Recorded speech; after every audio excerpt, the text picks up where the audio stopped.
Welcome back to Rome. I'm Colleen Carroll Campbell. The breaking news: within the next few minutes, we expect smoke to emerge from the chimney of the Sistine Chapel. Will it be black, meaning we do not have a pope, or will it be white, meaning habemus papam, we have a pope? We will find out very soon. Joining me on Chimney Watch is Father Raymond de Souza, the historian Dr. James Hitchcock, and the president and CEO of EWTN, Michael Warsaw. All right, gentlemen. Michael, what's the mood? What's your sense? Great anticipation. It's really remarkable, actually, to look down the Via Conciliazione into the piazza here and see just, tens of thousands of people, it appears, all standing in the rain. And as you can tell, it's quite chilly here in Rome tonight. But there's this huge mood and sense of anticipation. It's really electric. People waiting for the glimpse of smoke. It is. It's amazing to see all of these people waiting in the rain. I will point out our Canadian is wearing a coat, and yes. I am not, so I should get some sort of tough points for that. Father Raymond, what's your sense? White or black smoke? What do you think we're going to see? I don't know. I think that I said this morning if Cardinal Scola is elected, it could be this afternoon, so that would be a possibility. But there's only been 2 conclaves, I think, in the last 100 years that have had less than 5 votes. And this would be the 5th vote that's taking place probably now as we speak. So if we didn't have white smoke tonight, it wouldn't be unusual. If we got to tomorrow night, which would be, the 9th vote without any pope being elected, then we would be moving past the length of many conclaves in the 20th century. But at the moment, I think only 1978, the first one, John Paul I, and I think Pius XII in 1939 were fewer than 5 votes. So we're not, we shouldn't be panicking. But as Michael mentioned, it's very impressive. There have been thousands of people, and now there's tens of thousands, standing in a very cold, chilly, wet night. It's not a pleasant night to be out in Rome, and they're in the piazza waiting for the possibility of a new Holy Father. Yeah. Jim, your take? Well, the same. I expect black smoke this evening. I expect white smoke tomorrow. And the same thing, you look out over that sea of umbrellas, and going in and out of here today, many of these people you can see have just been there all day long in a constant chilly rain. It's just amazing. Yeah. And then as they get closer to the time, crowds must be coming in from all the side streets and just filling up the whole Via della Conciliazione. What's your sense, Michael, of, we've talked about this before, we tend to see it, especially those of us who are Americans, as an election, and yet it is, and yet it's so much more, and it's so different. What do you think is the paradigm that the faithful can be looking at this through? I mean, what can we be drawing from this? I know one thing for me, just seeing those crowds in the square it's very edifying to me to realize how many people are watching with such bated breath to see who the new Holy Father of the Church and really of the world will be. Right. Well, I think one of the dangers in relying on secular news reporting of the events of the conclave is that the secular media sees all of this through a political paradigm, through a secular political paradigm. And that's not really accurate. Yes, is there a political dimension to the election of a new pope? Absolutely, that's there. You can't deny that. But it's a spiritual moment in the church, and it's a moment when all of us are called really to pray, to ask for the intercession and inspiration of the Holy Spirit for the cardinals to guide them in their decision. And certainly I think that's part of what you see going on in the piazza now. I was particularly struck yesterday in watching the cardinals step forward and taking their oath. And I know many of them personally, and so there's a sense where you can begin to read people's expressions and their moods. And you could see in the faces just the seriousness and the depth to which they were taking that oath so seriously, and I think having a sense of the great responsibility that they were about to undertake. So I think we have to always remember as faithful Catholics to keep this entire process not in a political context but in a spiritual context. Real weight at the moment. Well, as you will have seen all day, people have been standing in the rain in St. Peter's Square watching that famous chimney. Why? We're on holiday, actually. We've had it booked for a while, so it's a bit exciting that we get to be here during this time. It's not something we were expecting, so yeah, it's nice to be in Rome. I was sort of expecting that they wouldn't have a decision today, so I suppose it's a bit disappointing that we didn't get to see a selection, so hopefully in the next couple of days we get to see something happen. that would be good. It was really neat to be here and see the smoke, even though it was black. We want to see the white, but it's still very neat to be here when that kind of thing's happening. I was here for vacation, and I came on March 2nd and decided to stay a little bit longer because how could I leave the conclave? Of course, cameras are not allowed in the Sistine Chapel, so we've created a computer-generated explainer of what's going on behind those closed doors. Father Raymond, can you talk us through this? We need to see our, well, we don't seem to have our graphic up yet. So, oh, here it is, here it is. Can you see that, Father Raymond? So what we're seeing is a very nice computer-generated graphic of the Sistine Chapel. We're moving away from the Last Judgment towards the door through which the cardinals entered, and now they come in beautiful computer-generated animation. When they come in on the right-hand side, if they were to look over their right shoulders, they would actually see the famous fresco of the consignment of the keys, Jesus giving the keys to Peter. And then they make their way up to the main altar, which you see there, behind which is the great fresco of Michelangelo's Last Judgment. So then they take their spots either side of the chapel. They're sitting in order of precedence. And then when the voting actually begins, they will write on their ballot. The Constitution that actually sets out the legislation for the conclave specifies the ballot, that it's to be folded over, and what exactly they're to write on the ballot. And so they have the Latin phrase there, I elect as Roman Pontiff, Supreme Pontiff. They put the name on it, then they go up to the main altar, and then they will put the ballot into the chalice there, the urn actually. And when they do that, before they put it in the urn, they swear an oath saying, I call Christ, who will be Christ the Lord, who will be my judge, that I give my vote to the one who I think should be elected Roman Pontiff. So that's what goes on in the inside the Sistine Chapel. After the ballot is taken, here we see the attendants helping to put the ballot papers into the stove, and then that produces the famous smoke that we're waiting for in just a few moments here, and everything is functioning very well, at least in the computer-generated animation. So that's the at least one artist's view, as they say, in the world of architecture of what goes on in the Sistine Chapel. It's quite interesting, that oath that they take, that I call Christ the Lord, who will be my judge, that I give my vote to the one who I think should be elected. That was introduced and specified because of a practice that took place in many conclaves, which was in the first ballot, or even the first or several ballots, cardinals would vote for someone from their country as a way of honoring a man of long service who would not particularly be electable, but as a sort of a way of honoring them inside the conclave. And when John Paul wrote the rules in 1996 for this conclave, he did several things that would eliminate the chance of a longer conclave.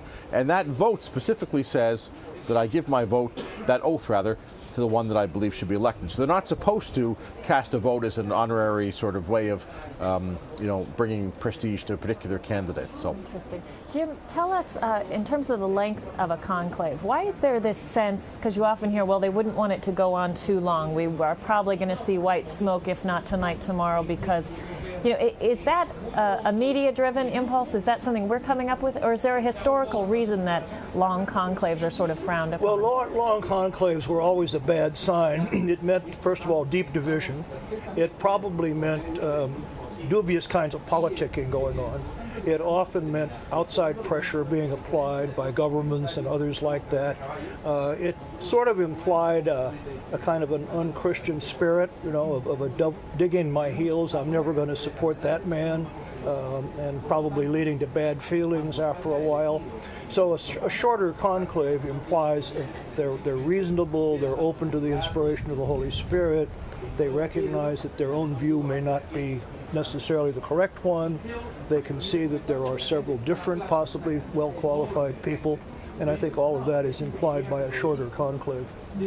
And just to remind you, we are here in Rome waiting on the smoke. If it's black, we know we have another day to wait to see our new Pope, and if it's white, we're off and running. So we're waiting and we're keeping an eye on that chimney for you. Michael, what's your sense of all of this history in terms of when you see that graphic explaining what's going on and you have this sense of the weight of the moment? Do you think the pressure for a long versus short conclave? You know, do you have any sense there in terms of what the faithful are expecting or need to see? Well, I think there's a fine balance. You know, I think as we've said in prior conversations, you know, we live in a world where we expect things very quickly, and so patience is not as much of a virtue for many people anymore. So, right. You know, I think there's a hope, there's a desire that this will happen quickly and soon, but not too quickly. So I think it's about finding what's the right balance between, for most people, between what they think is too quick and what they think is taking too long. So in the end of the day, really, it doesn't matter what any of us out here think is the appropriate length of time. It really matters what the Cardinals inside the Sistine Chapel think is the appropriate length of time to make the right decision for the church. Right, right. And Father Raymond, we see all of those pilgrims in the square just energized and excited. How can this be used, in a sense, as a moment of evangelization? I mean, can it? Is there some potential there? Well, anytime people are gathering with their eyes and ears and hearts turned to the things of God, it is a moment of evangelization already. I think partly for Catholics back home who might have friends who are fascinated by what's going on, it's a chance to have conversations about why are you interested, why is it relevant, and then that can be the opening to a discussion maybe about the role of faith in the modern world, about the role of faith in my life, in your life. It's a great opportunity for Catholics to say that this is not just for me a celebrity moment to find out some news, but a moment that's connected with my day-to-day living of the faith. So I think in many ways it can be, if used creatively, a moment of evangelization. I would say on the question of patience or impatience that less than 100 years ago, when the conclaves were held for the election of Benedict XV in 1914 and then Pius XI in 1922, the American and Canadian Cardinals didn't get to come into the conclave because it took them too long to get over. They got on the boat as soon as they heard the Pope died. When they got here, they'd shut the doors. And so Pius XI in 1922 said, okay, we won't start 10 days after the death of the Pope, we'll start 15. Now, in less than a century, you know, Michael can get on a plane yesterday from Alabama and be here. So things have changed. So in a sense, it doesn't matter how long it takes to get the right man, as it were. But there is that sense of urgency that you can be here the next day. So I think that pressure of the modern world puts a little bit of a sense of urgency that what used to be a quick conclave of a week is now considered to be long. But that's fine, that's the world we live in, and just in the same way we have cable television, so we can be seen live right all over the world and on the internet, so that puts pressure here. As a kind of more humorous note, I was talking to some of the cardinal secretaries today, and some arrived to the conclave yesterday with an overnight bag, and some arrived, I won't mention who, with 4 suitcases. Wow. So there's obviously a division of opinion on what would be a good length, or it might just be that the cardinal with 4 suitcases has a more elaborate setup that he needs to make in his room. So maybe he's like me, you know, he's not very good at packing. He doesn't want to take everything with the kitchen sink. It's interesting to know if any of the Cardinals bought a one-way ticket. A one-way, yes, well, they're cheaper now sometimes, so anyway, we'll see. Jim, is there a sense that there's more interest now, or is it just, as Father Raymond said, that there's more ways of following this in the moment, and therefore we're all plugged in watching EWTN, hopefully everyone, or is there a sense that over history, you know, over time, this really has taken on more? It's kind of hard to say. I remember pretty clearly the election of John the 23rd in 1958, and all I remember is just getting occasional reports over the radio. Of course, there was television at that time. But I think that the sort of saturation coverage of everything by television today has made a tremendous difference. And with regard to the people in the square, as we were talking about earlier today, you can't dismiss that as just tourism or, you know, they're there for a show. When people stand out all day in the rain, it means something much deeper to them than anything. Not to mention, Jim, there actually is no show. That's true. They're watching.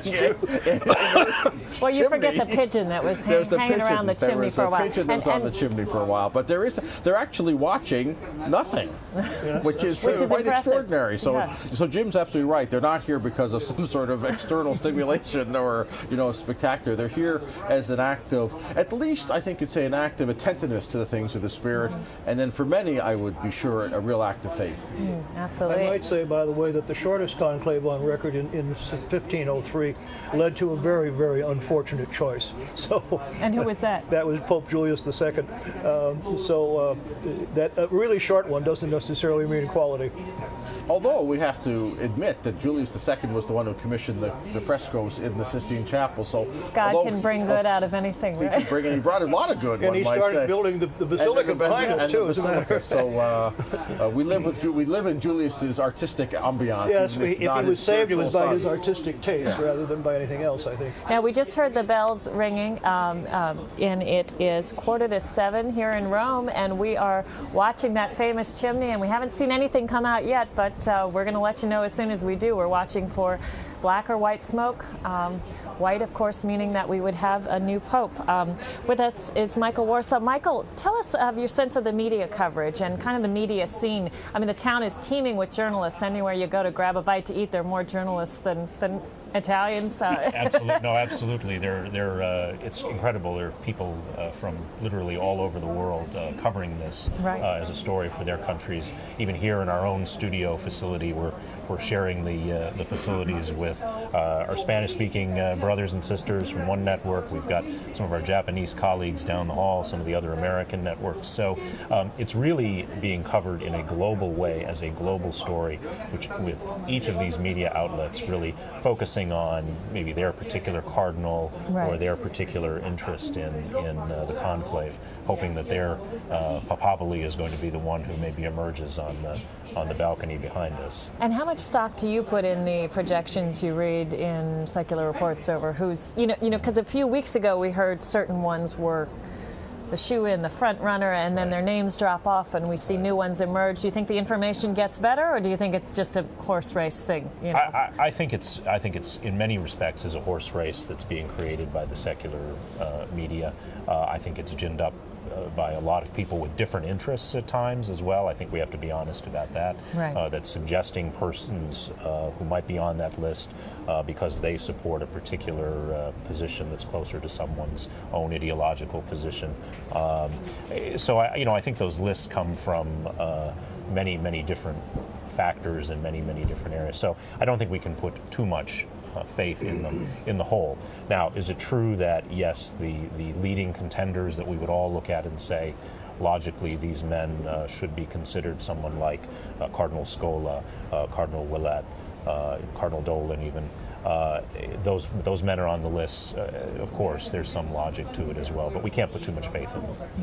And Jim, historically, looking at these front runners versus the ones who sort of seem to come out of nowhere, I think one interesting example is John Paul II. I mean, those of us who grew up with him as the Pope, he seemed to always, of course, that would have been the Pope. He's such a talented, brilliant man and so holy. But really, he emerged when two front runners were sort of deadlocked, didn't he? And how often do the front runners turn out to be the men who wind up standing on that balcony? Well, there's an old saying, he who goes in Pope comes out Cardinal, but that's not really quite true. Paul VI was clearly the favorite. Benedict, I think, was pretty clearly the favorite. Pius XII was clearly the favorite. As more often than not, I think the favorite does succeed. The case of John Paul II was a little bit odd, of course, because of the speedy death of his immediate predecessor. In a sense, the differences in the conclave had been worked out in the election of John Paul I. There had been a split that didn't seem to be healed. He was a compromise candidate. He died after 1 month. Well, they couldn't start the whole thing all over again. They had to look somewhere else. He had, as I remember, Cardinal Wojtyła had preached the Lenten retreat to the Curia, and so he was known to many people in Rome. I remember being absolutely amazed when I heard that he had been elected. Nobody at that time expected a non-Italian. And it did happen, of course. One of the interesting things about the 1978 conclave is that it was only 8 ballots. And almost all the cardinals who spoke about it later said that if John Paul I had not died, in 1 month, they would not have experienced the shock, psychological, spiritual shock that led them to abandon the 450-year tradition of only Italians. And partly because the Italian that was acceptable had been elected in only 3 ballots. I think John Paul I was one of the quickest conclaves. In 3 or 4 ballots he was elected. And so they already had a front runner or an easy consensus candidate, and then he died after only a month. There was a split that year between Cardinal Siri of Genoa and Cardinal Bonelli of Florence, as I remember. And then when they came back in October of the same year, they decided, okay, we can't choose one or the other, and what did God intend for us to learn from this 1-month papacy? And then once they decided they could go outside Italy, it actually was very rapid. It was very clear who it was going to be, and I think only a matter of 2 or 3 ballots sort of post that decision that we're going to go outside of Italy. So even in that extraordinary conclave of 1978, if you had asked people who would be a non-Italian pope, many would have answered Wojtyła at that time. The thing was, no one thought in 1978 that maybe that was going to happen. So. And we'll see. Do any of you think there's someone in this conclave, that we haven't even mentioned his name, others haven't mentioned it. I mean, do you expect a dark horse possibly candidate? I think I've said it at times in other interviews, that perhaps there could be a surprise, that perhaps we could all be surprised as we were in 1978, that the circumstances could be such that when the name is announced, it's someone who none of us focused on and a name that we hadn't heard before. I think that's always a possibility. Is it likely? I doubt that, but it's certainly a possibility. I think that with this blanket news coverage, there aren't any dark horses. probably just about every conceivable name has been floated at one time or another. So I wouldn't be shocked probably at anybody who emerges. But I do think it's going to be from a group maybe of about 5 or 6 whose names keep coming up. And I just want to remind you that we are watching that chimney, and we haven't seen anything come out yet. We're watching white smoke, meaning, of course, we would have a new pope, and black, meaning the conclave goes on. And I also want to clarify something. We had had some discussion behind the scenes about which number pope is this going to be? Because you might have heard us say this will be the 267th, and that's true. And some reports are it'll be number 266, and so that could be true too. And it all comes down to Stephen II and whether or not you count him. So Jim, can you give our viewers a sense of why the numbers are different? Well, back in the 6th century, he died before he could be consecrated. He wasn't even a bishop. And so he's counted on some lists and not on others. Now the fact that another pope took the number Stephen III seemed to me to imply that Stephen II was a legitimate pope, but I guess it's a matter of opinion. One of the things that we take for granted in these speedy conclaves and good health care and so forth is that people don't die in between the beginning and end of these things. But when you go and read the history of the conclaves, it was quite common. They lasted a month, 6 weeks. 1 cardinal would die, 2 cardinals would die. Sometimes probably the journey here may have been sufficiently rigorous as to, weaken them. Or a case where a man's elected pope and dies before he's installed. We take all that for granted, that people are in good health and well looked after, but all these kinds of other things were dramatic enough. In 1958, Cardinal Mooney of Detroit died at the conclave. Did he? Yes. And in 1623, 8 cardinals and 40 servants perished in a cholera epidemic during the conclave. Were those long conclaves? It was about a month long. I mean, the one in 58 wasn't very long. No, Cardinal Mooney just was in poor health, I guess, when he came to Rome. Interesting. We heard in the press conference, too, that there were a couple of assistants, I believe, involved. What Father Lombardi said today, because so Father Lombardi, God bless him for his good work, he's got to hold a press conference on a day where nothing has happened. So he comes out and says nothing's happened in sort of a roundabout fashion, and then does it in 3 different languages. And then, so some of the questions were, why was it shorter or longer? And he said, speculating, because now it's a delicate question what he can say, because first of all, how does he know what goes on in there? Because they're not supposed to be communicating with the outside world. He did say that the smoke last night, which was prodigious, didn't affect the frescoes or the health of the cardinals. So I think he was probably just guessing at that, because I don't think he's supposed to know what's going on. But anyway, he did say that he probably he said that it was probably the case that all the cardinals were in good enough health to be in the Sistine Chapel, because there's a provision for those who are too ill for some reason to go from the guest house, the Domo Sancta Marta, over to the Sistine Chapel, which is not far. But if they can't get there, they're allowed to vote, and then somebody is designated to come, or a delegation actually, to come and collect their ballots. So if there had been cardinals who were sick and had to vote from their bedrooms in the Domo Sancta Marta, it would take longer because somebody would have to come over and go back with their ballots. So he said the fact that it was quicker this morning than expected probably meant that there was that everybody was present in the chapel. So Cardinal Wuerl of Washington is attending a second conclave because he was present at the conclave in 1978 as an attendant to the infirm Cardinal Wright. So Cardinal Wright was allowed to bring an attendant with him, and he brought Father Wuerl, who's now back, of course, as an elector. You can bring, if a sick cardinal is allowed to bring a personal assistant. Cardinal Baum from Emeritus of Washington had Monsignor Bart Smith from Washington as his attendant. And I think there are two cardinals. One is in a wheelchair, or was in a wheelchair actually for the procession. I'm not sure if he uses it all the time. And I think there was another one who had an attendant to help them move around. So.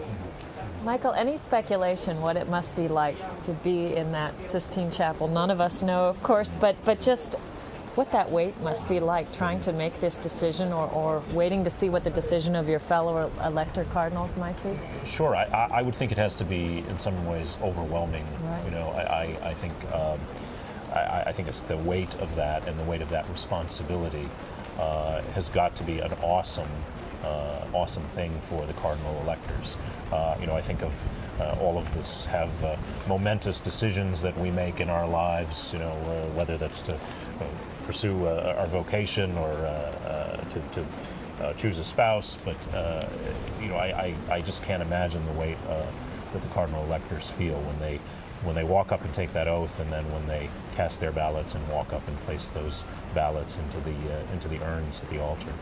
I think there's also a very personal dimension that strikes me this time that I didn't understand in 2005, just because I've done more interviews and spoken to more cardinals, is that there's only 115 of them in there. They work together in many ways, so many of them are friends with each other. Mm-hmm. And most likely you'd cast your ballot for someone who you esteemed and had maybe even affection for, although it's not required. And so there you're into a kind of a, I think, odd territory psychologically, spiritually, fraternally, in that you're voting for a man, you say, this man would be good to lead the church, but maybe I like him, maybe he's a friend of mine, and what a terrible thing for him to never be able to go back to his hometown again, never to be able to live an ordinary life again, that maybe our friendship will never be the same because we can't go on holiday or,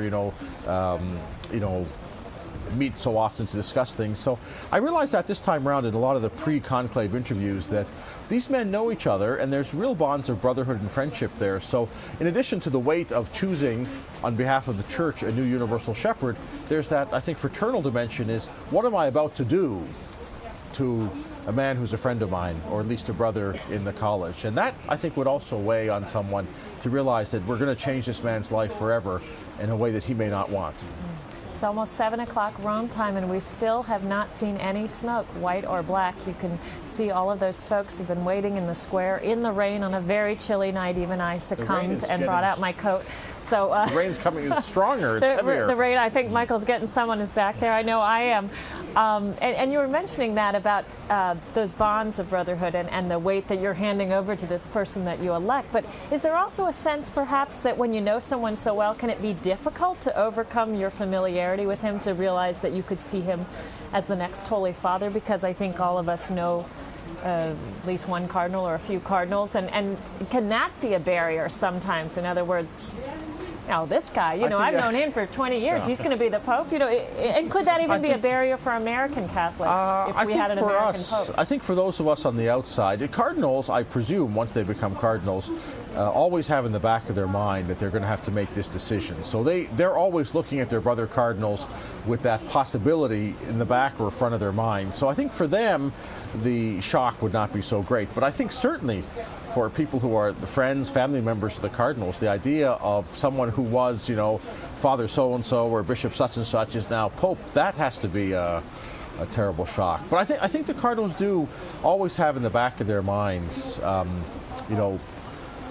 who might be a candidate. And one of the reasons that might factor into this conclave, I'm not sure how, is that 24 of the cardinal electors have been cardinal for less than a year, or just over a year, from February of 2012. And some of them, just 6 of them, just from last November. So in a certain sense, they may be more susceptible to that because they haven't had, they haven't been thinking about this question for 5 years, 10 years, 4 years, or what have you. My favorite conclave story is 1740. It was a deadlock. A cardinal got up and he said, if you want a holy man, elect Cardinal so-and-so. If you want a learned man, elect Cardinal so-and-so. If you want a good fellow, elect me. And they did. And he actually turned out to be a good pope. Which pope? Benedict XIV. He was actually a good pope. So once in a while, the guy who does want the job gets the job. Michael, what do you think of a U.S. Pope? If there were one, and we're still waiting on smoke, no sign of smoke yet, but if there were, what do you think the impact would be? How do you think the world would receive that? I think it would be huge. I think it's something that in many ways has always been so discounted and so put aside that, well, this just can't possibly be. I think that would come as a tremendous, tremendous shock to people to see an American walk out. But I think we're in a different day and age. I think the church is at a different place. I think it's entirely plausible and believable today that an American is very much in the running as the new Holy Father. So I think it would take some getting used to, certainly, but I think there's certainly an openness to that, and that's been my sense over the last day or so here on the ground as well, and talking to people in various positions in the Holy See. I think there's an openness to that where perhaps 8 years ago or in the past that never would have been a serious consideration. And Jim, from a historical perspective? I think there was a time when people thought the American church was immature and Americans weren't up to the complexities of the office. I think that's passed. I don't think, however, that we've gotten back past the idea of America, the world power. There would be the feeling, you see the American government controls the papacy. I think they would probably shy away from it for that reason, if for no other reason. And what about Canada, Father Raymond? Well, Canada would be most welcome. Says our Canadian expert. The difficulty with the American question is that now, in the last year, with the very high-profile conflict between the American bishops and the current President Obama, that question of whether the American government and the American bishops are one and the same is no longer, I think, considered. Whereas, when the American bishops were here in the 1960s arguing for religious liberty, it was thought that American bishops bring the American constitutional view and they represent it here in Rome. Especially after the debates of the last year, I think that's not really valid. The concern on the American side is not in the Catholic world, really. If you talk to Catholics, as Michael was saying here, I think Catholics around the world would be very either pleased or indifferent to have an American Pope. But I think the Cardinals are worried about outside of the Catholic world, which is principally the Islamic world and the Arab world, Persian world, South Asian world, where there is ongoing religious persecution of Christians, not only Catholics, in countries like Pakistan, Saudi Arabia, even in Egypt, not so much by the government, by private agencies. So an American Pope, when there's daily in the media and culture of those countries fomenting agitation or hostility towards the United States, and you have Christians who are in vulnerable situations, Catholics, that is not going to bother Catholics in Italy or in Colombia or in the United States or Canada, but I think that would be in their minds. It may not disqualify an American, but that would be in their minds, not so much in the Catholic world, but how would some of the more fragile or inflammable parts of the non-Catholic world, non-Christian world react? Because that's a daily reality. We have tens of thousands of people standing serenely in the rain here waiting for a new Pope, but there are parts of the world where even tonight, if you were to gather a group of 10, let alone 10,000, to watch for this news, you might be exposing yourself to danger. And the Cardinals, I think, are very much aware of the fragility of those Christians who live in situations of real persecution. And whether an American Pope would make that better or worse, I don't know, but I think they would think about it. And Jim, what's the perspective in terms of this whole, as Father Raymond mentioned, this idea that if America is still perceived as a superpower, it would be too problematic to also have a Pope who's American. What are the roots of that historically, and how much do you think they still do resonate today? I mean, from your perspective.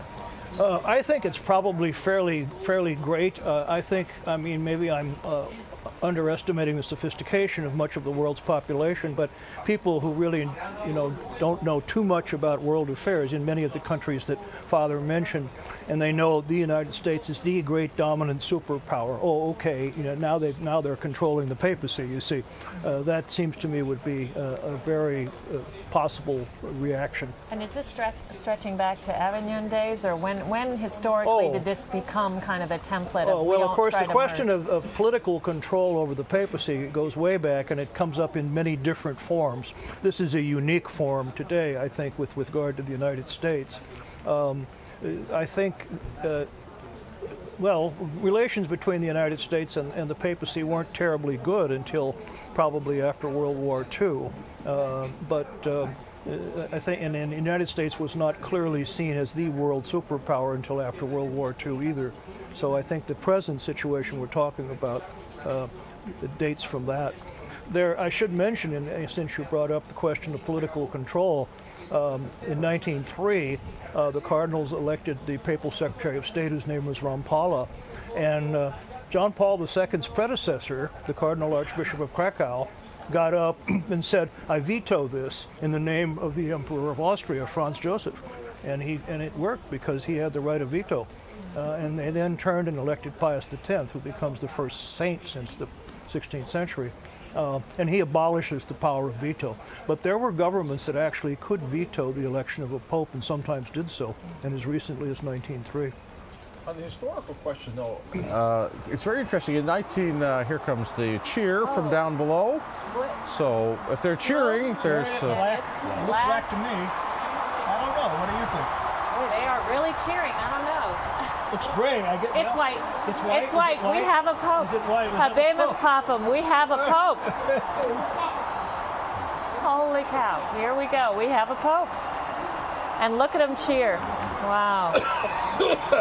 They're going crazy. There it is. That's white. Fooled us for a second, but no longer. We have a pope. And that's a joyful crowd down there. Those good people who's waited all day. Habemus Papam. Well, one of the first things we have to talk about is, what's your reaction? Let's go to you, Michael. My heart is pounding. Honestly, I'm actually overwhelmed seeing this. Yeah. We hear the bells now. Here they go. It's absolutely surreal in the fact that this has happened now. Amazing time to be here. Father Raymond? It's astonishing, it's a very emotional moment, but again, the Conclave of 2005, it was the day after the Mass of the election of the Pope, and so twice in a row now we've had an election on the second day. This 4 ballots for Pope Benedict and now 5 ballots for his successor. Wow. So now all over Rome, the 10,000 or so who are in the square are going to be joined by many more who are running across those slippery cobblestones to be here for a historic moment. Jim, your reaction? I'm sure nobody in our audience heard me say a little while ago that it wasn't going to be tonight. Well, it fooled us, all of us. And that smoke, when it first comes out, isn't completely, clearly anything, but very quickly from the cheers we knew. Here go the bells. Any sense of what's going on in the crowd? As you said, everyone's going to be flooding into the square. It's a moment where you really feel the power of the prayers in the universal church, don't you, Michael? Absolutely, and I would imagine now that the news is now reaching the world, reaching the city of Rome. As people begin to hear the bells, I think we'll be seeing people running from wherever they are in the city to be sure they're here, to hear those words officially, Habemus Papam, from the balcony behind us. Such a joyful moment. You just feel that sense of joy and exuberation. Jim, as a historian, what do you think is that palpable joy that we feel every time this happens? It never really loses its thrill, does it? Yeah, it's just, it's something that you have heard about so often, but to actually be here and see it. Yeah, it's a touching moment. And you, as a pastor, what is it like to be here? Well, one of the things that for priests especially is that once the Pope dies or abdicates, you don't have that name in the prayer every day. And, within a few minutes, we'll know what name we have, and the Mass will return as we like it to, with the chief shepherd of the flock back at his usual place. So I'm sure here it's evening in Rome, so most of the Masses have been said, but there'll be some.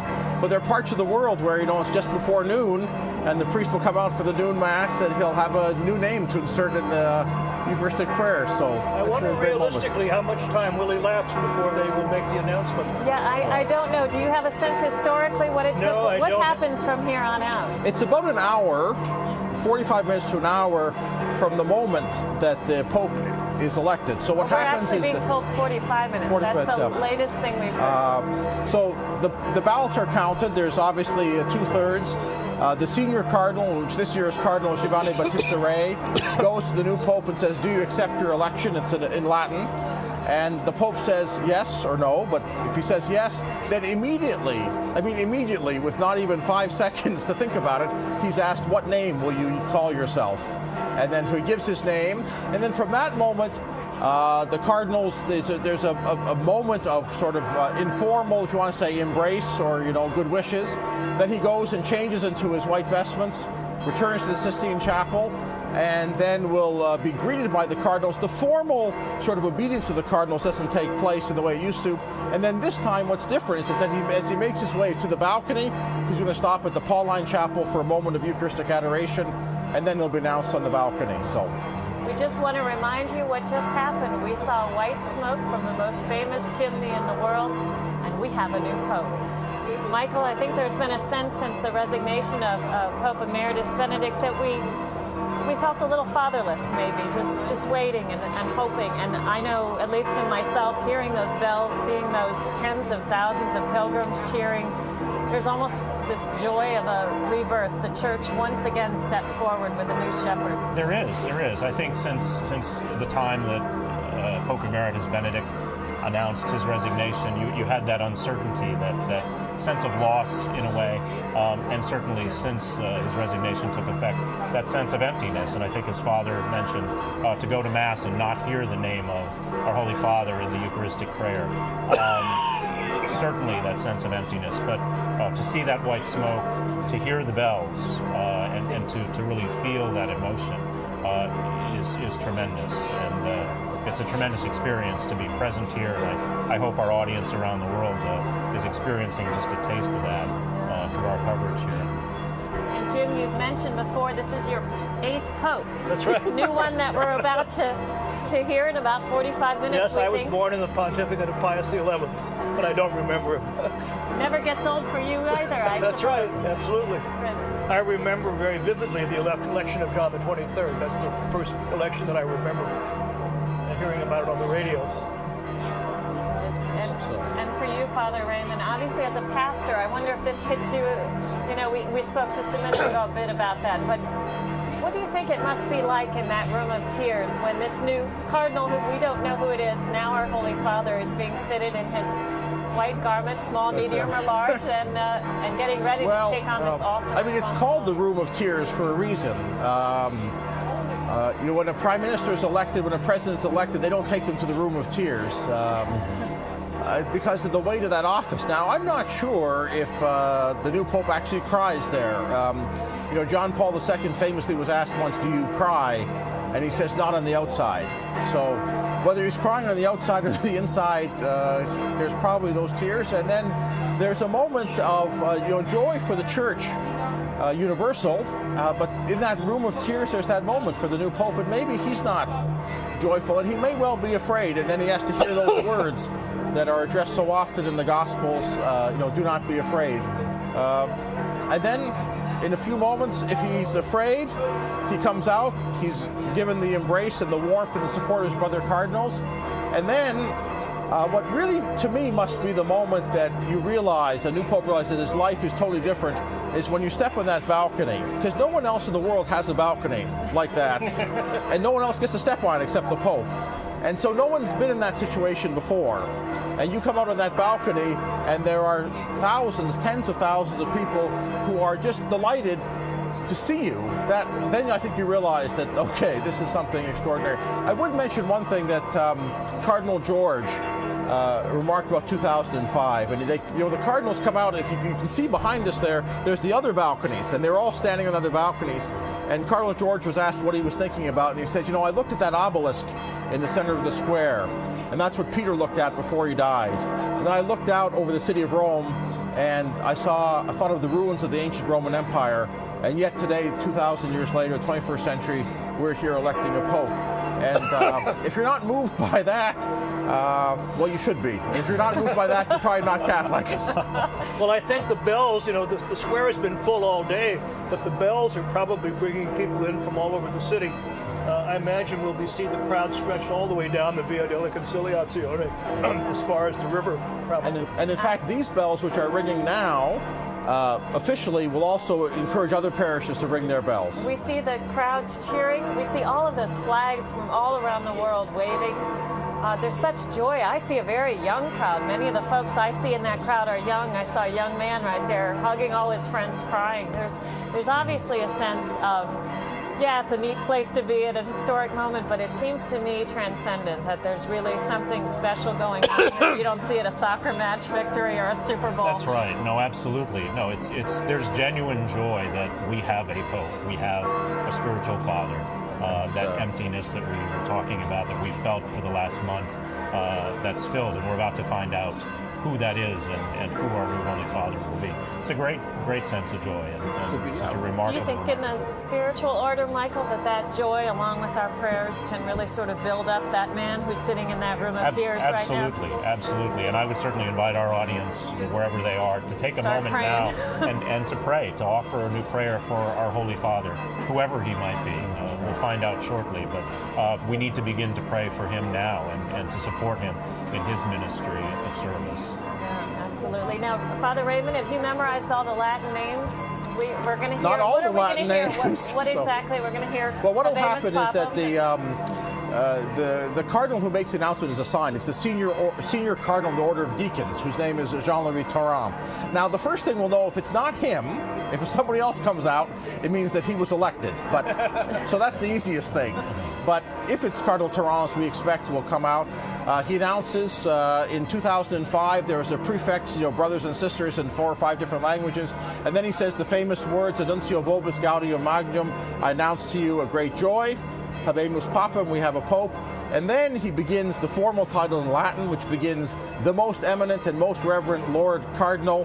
And then he says, or he'll say Dominum, and then he gives the first name. Now the first name is always translated into Latin. Right. So for Karol Wojtyła it was Carolum. For Benedict it was Josephum. And then you get a sense.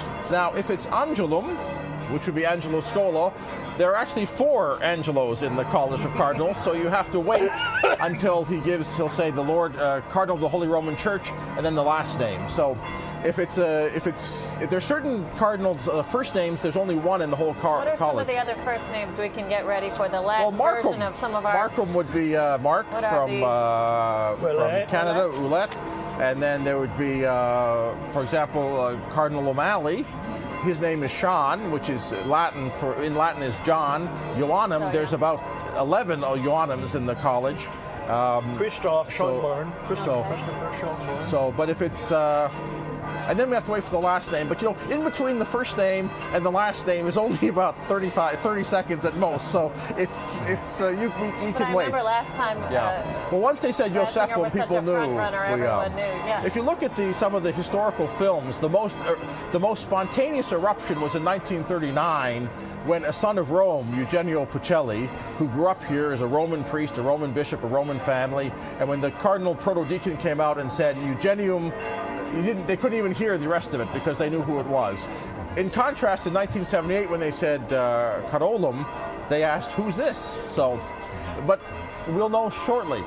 Well, if it's a real dark horse, it will be a long delay, because when they say to him, "What name will you choose?" he'll say, "I never gave it any thought." Well, it's a very interesting question. When you look at the most popular names for popes, there are certain names that show up there often: Benedict, blessed; innocent, pious. Because if you don't have a preconceived idea and someone says to you, "What name will you be called?" those come to mind. Well, we see images here of the pilgrims, and they're joyful and they're getting soaked, and they don't seem to mind. So it's amazing to see these images. And of course the square just behind us, we hear those bells going crazy, and we see those pilgrims, such joy, such a sense of anticipation. Just in terms of image, Colleen, it's actually much nicer when the election's at night. because the basilica is illuminated, and actually it's a much more beautiful. Now, for the people standing there, they're colder, and we're a little bit colder up here, but it's nicer at night. And this is one of the great images left that has global reach, which is the Pope coming to the balcony. You know, Michael, I'm struck by how much this is reminding me of a World Youth Day. I look at those faces.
Annuncio vobis gaudium magnum.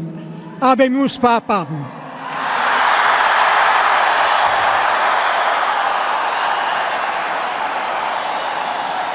Eminentissimum ac reverendissimum Dominum Georgium Marium, Sancte Romane Ecclesiae Cardinalem Bergoglio, qui sibi nomen imposuit Franciscum.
Fratelli e sorelle, buonasera.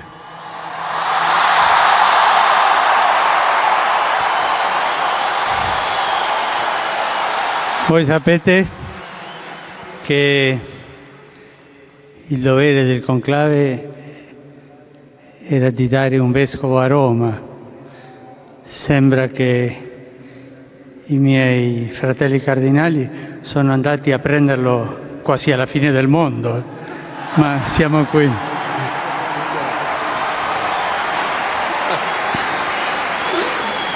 Vi ringrazio l'accoglienza, la comunità diocesana di Roma, al suo vescovo, grazie. E prima di tutto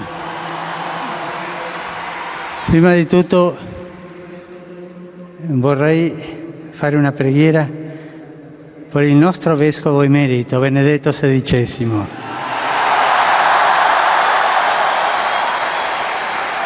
Preghiamo tutte insieme per lui, perché il Signore lo benedica e la Madonna lo custodisca. Padre nostro che sei nei cieli, sia santificato il tuo nome, venga il tuo regno, sia fatta la tua volontà, come in cielo così in terra. Dacci oggi il nostro pane quotidiano e rimetti a noi i nostri debiti, come noi lo rimettiamo ai nostri debitori, e non ci indurre in tentazione, ma liberaci dal male. Ave Maria, piena di grazia, il Signore è con te, sei benedetta tra le donne, e benedetto il frutto del tuo seno, Gesù. Santa Maria, Madre di Dio, prega per noi peccatori, adesso è l'ora della nostra morte. Amen. Gloria al Padre, e al Figlio, e allo Spirito Santo, come era nel principio, e ora e sempre, nei secoli dei secoli. Amen.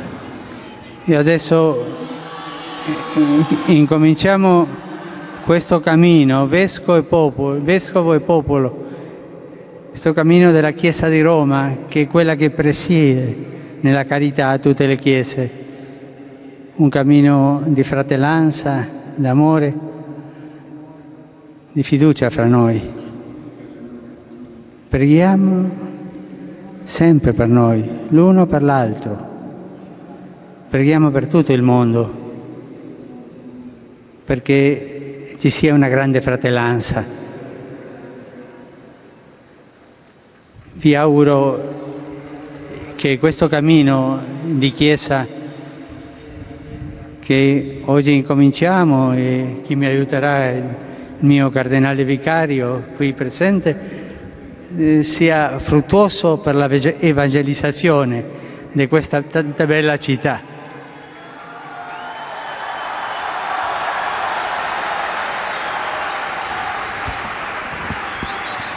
E adesso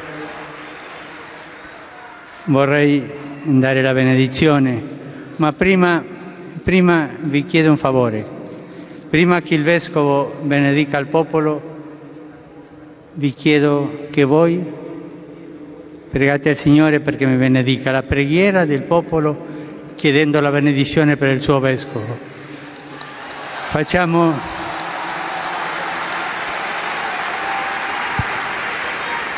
in silenzio questa preghiera di voi su di me.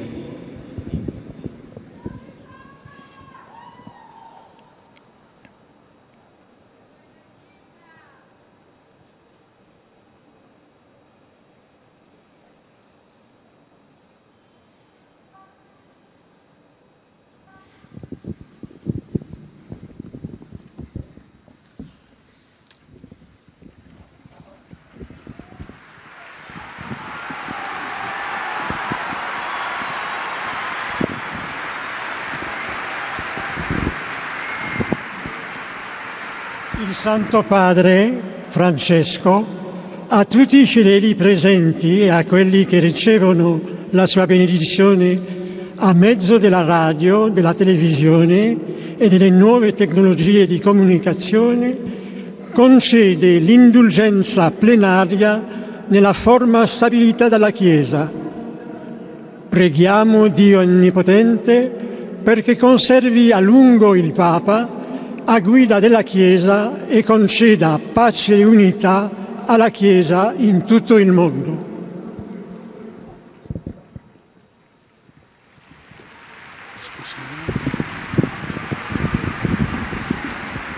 Adesso vi darò la benedizione a voi e a tutto il mondo, a tutti gli uomini e donne di buona volontà.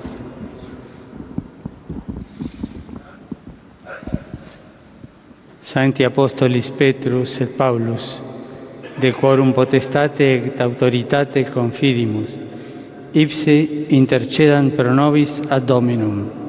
Amen. Precibus et meritis Beate Mariae Semper Virginis, Beati Michaelis Arcangeli, Beati Ioannis Baptiste, et Sanctorum Apostolorum Petri et Pauli et Omnium Sanctorum.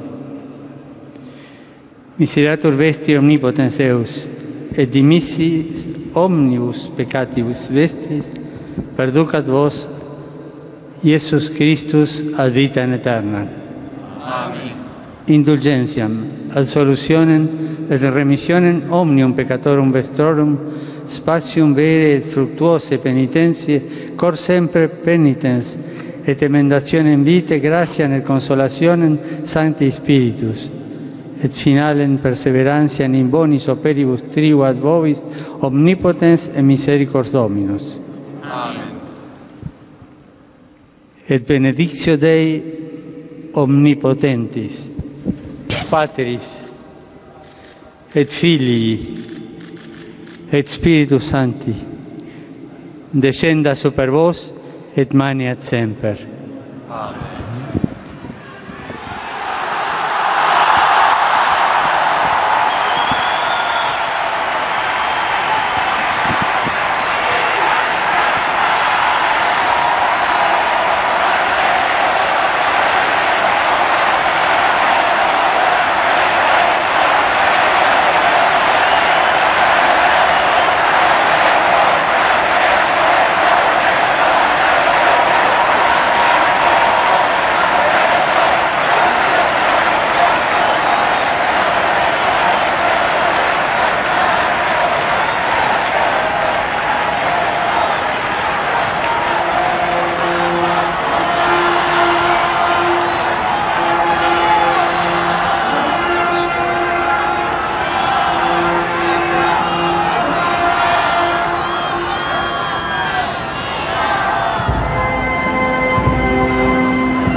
Vi lascio grazie tante dell'accoglienza.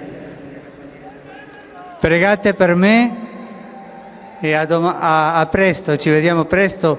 Domani voglio andare a pregare la Madonna perché custodisca a tutta Roma. Buonanotte e buon riposo. Bene.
a bit about your reaction.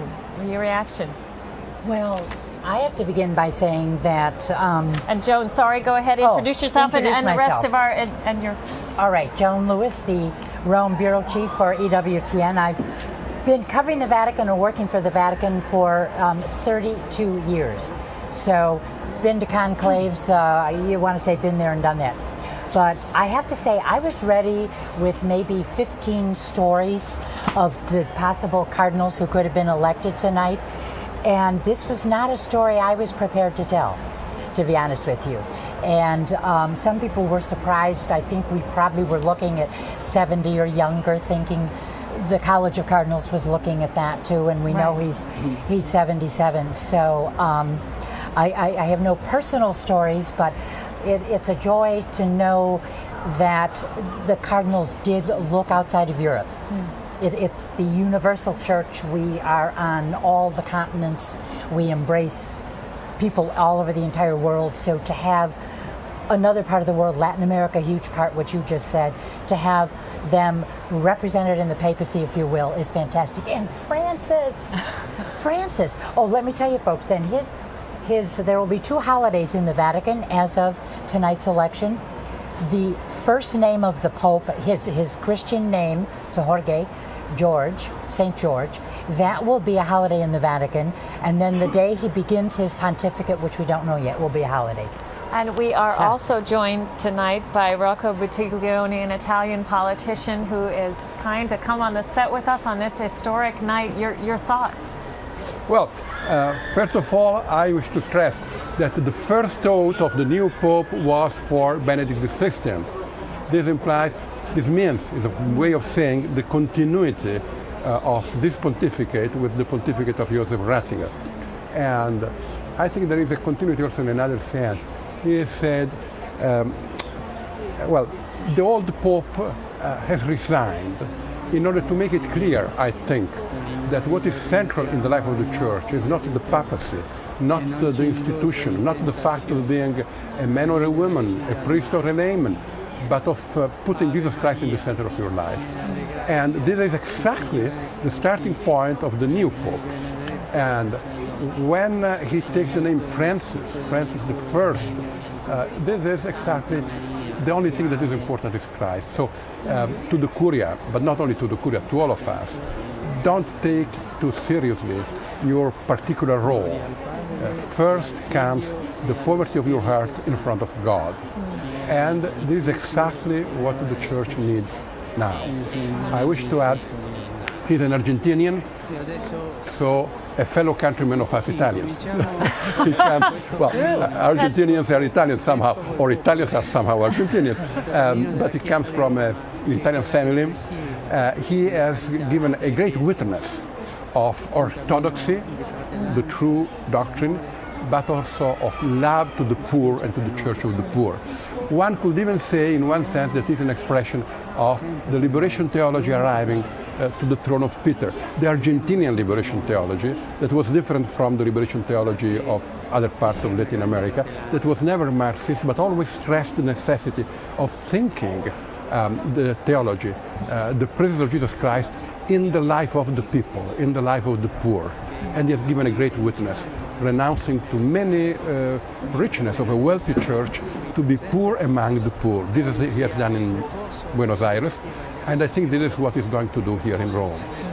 We're also joined tonight by Deacon Charles Sanson, I suppose I should say, who we have a shared home parish in St. Louis, St. Clement of Rome de Pere, and you were in the square. What was it like, Charlie? It was incredible. There was so much joy going on in the square, so much surprise. I think a lot of people shared the same sentiment that I had. It was a surprise of, I don't really know this man, but immediately he won us over, and he won me over. I like him already. From the first words that he said after that kind of stoic stance of real seriousness, very composed, looking like Pius XII or even Paul VI, and then he said, "Good evening, everyone," and everybody just erupted in cheer. It was amazing. But I personally am also very excited to hear, as you mentioned, he is a theologian. He mentioned one thing that was very, very important, especially for today. We celebrate, yes, the Catholicity of the Church, meaning its expansion, its universal expansion, but it's not only the fact that we're so diverse, it's that we're so diverse, united around one. He mentioned here Rome, the church that presiede, that presides over all the rest of the churches in unity. So electing a pope from the ends of the earth, as you said, but here in the heart of the Catholic world, it's a moment for us not only for our diversity, but our unity, and that's really strong. And I saw a lot of young people in that crowd. Was I seeing correctly? A lot of young people, a lot of young religious, and a lot of young seminarians in particular. I could see them dotted throughout the crowd, and it was the voices that were raising were high pitched. They were young voices. They were full. It was amazing. Great deal of excitement. And Joan, you know, as we mentioned before, this was a surprise in many ways, and even the way he began, it was very humble and surprising. As Rocco mentioned, he begins with prayers for our Pope Emeritus, who in itself that's a surprise to have a Pope Emeritus. And then he does so in this humble way and invokes this name Francis. What do you think this is going to be like in the coming days here in Rome and then beyond? I would like to be in Assisi right now. I mean, St. Francis of Assisi. So you're assuming it's Francis of Assisi? Well, I don't know. Father Raymond says it's Xavier because that's the Jesuit Francis. That could well be, but just taking a cue from Morocco, if his inclination is for the poor, I would link it with Francis of Assisi in that sense. My second name is Francis. My parents chose Joan for Joan of Arc, Francis for Francis of Assisi. So I have good people behind me.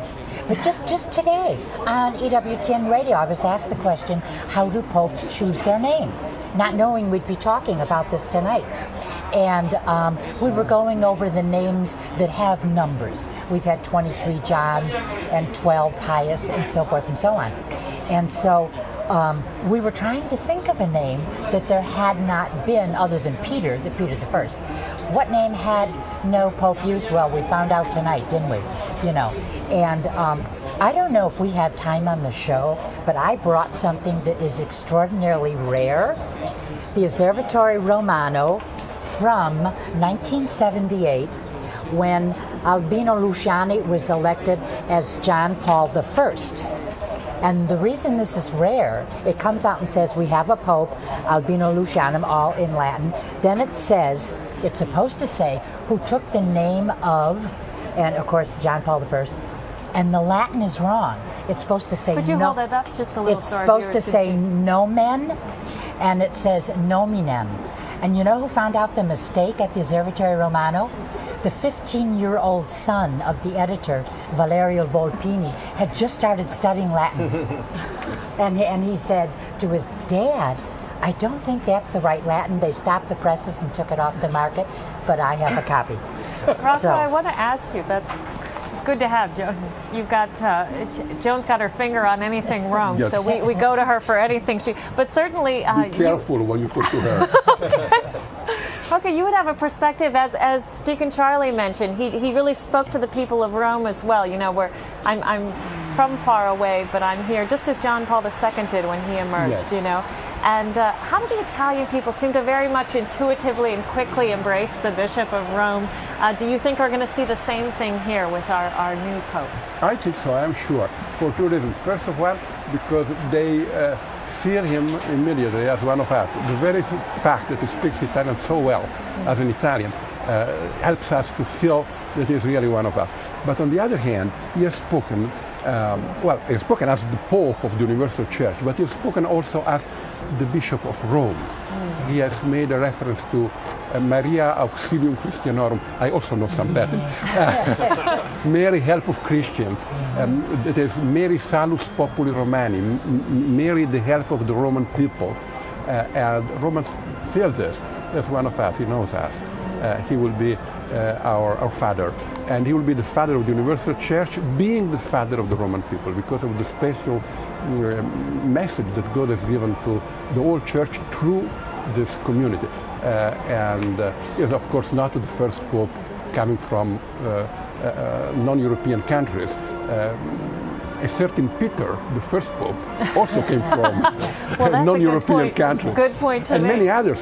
It is not the only one. In the first centuries, we have many popes who come from, well, not from America, I'm sorry, but from Africa and Asia. Well, Exactly. Right. And let's, Deacon Charlie, just your sense, and I asked Michael Warsaw this question as well, as an American, what do you think the impact's going to be to have a pope from Argentina? What do you think? Obviously, it's not North America, but we know that the faith is very much the picture of the faith in the United States is in many ways folks descended from Latin America do you think there's going to be a special enthusiasm and excitement that's even going to pass over into North America in the sense of this is kind of one of our own and part of the Americas in that sense? Amen. I completely agree. I think there will be a lot of points of contact. One of them will be the language in the sense that he speaks Spanish. Yeah. You could even hear it in the accent. We said "prediamo." So I think there will be a great point of contact with a lot of Americans that do speak Spanish themselves, and we're all learning it too. Right. But I think it'll make the mystery of the Petrine ministry of the papacy come a little closer to home. It won't look like something so distant, something so other across the ocean. It'll be something a little bit closer to home. And I wonder, right away, we saw from the loggia the continuity with the popes from beforehand. He insisted on prayer, and that's what Benedict said from the first and last time when he was a pope. We need to pray. We need to meet Christ in prayer.